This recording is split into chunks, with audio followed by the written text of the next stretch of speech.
Dear friends, I want to wish you a Shabbat Shalom.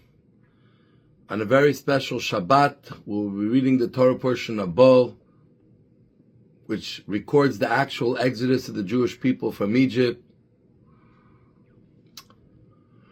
And it's very interesting, as we are winding down or working up to the 10th plague. And in this week's Torah portion, we cover the 8th, 9th, and 10th plague. And Hashem tells to Moshe, Bo el Paro, come to Paro, and warn him about the 8th plague. And the commentaries ask, that's not the right way to say it. It should say, Lech el Paro, go to Paro. What does it mean, come to Paro? God is sending Moshe to go to Pharaoh. So what does it mean, come to Paro? And perhaps, enlightened by the teachings of Chassidus, there's a very powerful message. And there's a story of a rabbi, very well respected rabbi in the OU, that he had with the Rebbe, I believe in the 1970s, when he was a young rabbi in Baltimore, Maryland. Rabbi Weinrab. And the story is well publicized. You can find it on Google, YouTube, I believe. And he was having some challenges, faith challenges, career challenges. He was pursuing a career while at the same time teaching, doing some rabbinical work. And he wasn't sure. He had a lot of questions and doubts. He was not sure what direction to go.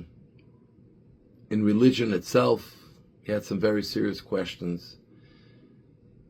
And I guess someone told him, why don't you call the Lubavitcher Rebbe? He helps a lot of people through their issues. So he called the Rebbe's office.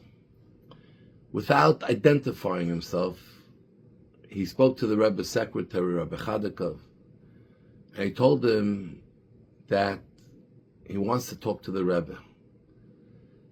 Rabbi Chadakov said, what do you want to talk to him about? So he said, I have doubts, questions about God, questions about myself in the future.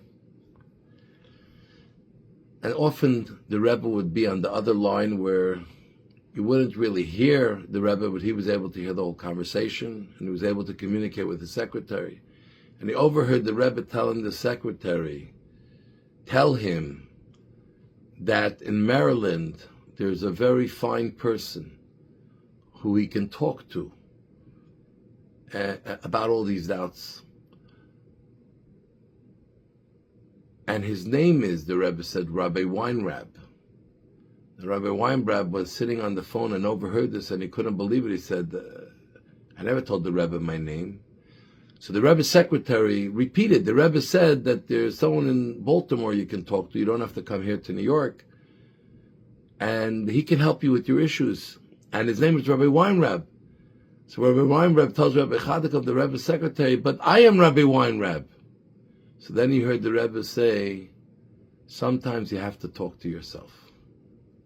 Often when we face issues, challenges, obstacles, something looks impossible, and we try to find what is the external reason, what is holding me back.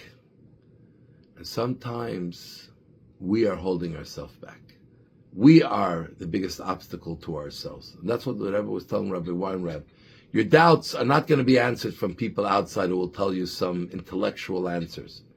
They stem from somewhere inside of you. Have an honest conversation with yourself, and you'll overcome and you'll find the answers. Eventually he became the vice president of OU and a very, very well-known rabbi who many came to for many things. And this is what Hashem is telling to Moshe Rabbeinu, Bo el Paro. He says, you really want to confront Paro? Moshe was questioning. Paro is powerful. He resisted 7 plagues. I can never overcome Paro. He started to doubt himself. Hashem said, Bo el Paro. If you want to come to Paro, come into yourself.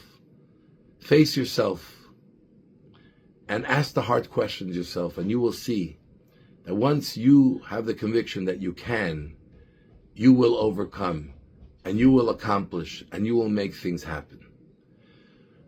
So let's believe in ourselves. We are our most powerful tool that we have is ourselves. And sometimes we can be our biggest obstacle. Let's be our biggest tool. So God bless you. We love you all. Shabbat Shalom. Candlelighting time in Montreal, 4:30 p.m.